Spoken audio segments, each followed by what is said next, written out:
We have some programs, one specifically within the GrowMark system, that we use to help us understand a little better on the behavior. I call it behavior of nitrogen in the soil.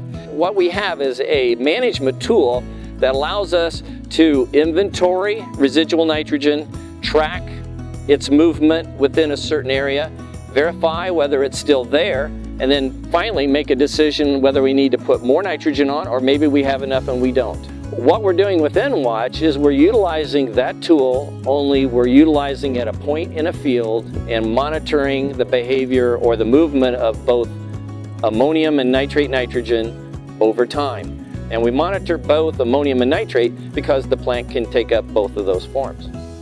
An example of the value of N-Watch comes with what happened during the year of the 2012 drought. If we recall, it was devastating for crop yields in 2012. You had farmers that had applied an ample amount of nitrogen to raise an optimum yielding crop, only to find out that we had very little crop to harvest. However, as a result of that dry environment, that nitrogen that was applied for that crop did not go anywhere and actually was in the field at harvest time. And we used a protocol, N-Watch, to determine in 300 fields in Illinois and some in Iowa just how much residual nitrogen was left. And what we discovered was there was nearly enough nitrate nitrogen in the soil profile after harvest before any fall applications were made to raise a crop of corn.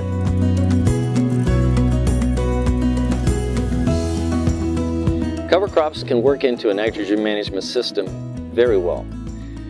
For example, in 2012, when we had a lot of residual nitrogen left in the soil after harvest, we had no crop to try to capture that nitrogen, not only to be utilized the next year to reduce input costs for the farmer, but also we had no tool to capture and immobilize it to keep it for the next crop, to keep it out of tile lines and into surface water. But what we can do with cover crops is we have an environment by which we have residual nitrogen. We have now a trigger point to pull that tool out of our toolbox, cover crops, and try to capture that nitrogen, immobilize it in an organic form, which is in plant material, and then hopefully have it release at the right time in the following year. So now we can put it into the economics of the farming operation, not only from an environmental point of view, but from a farm profitability point of view.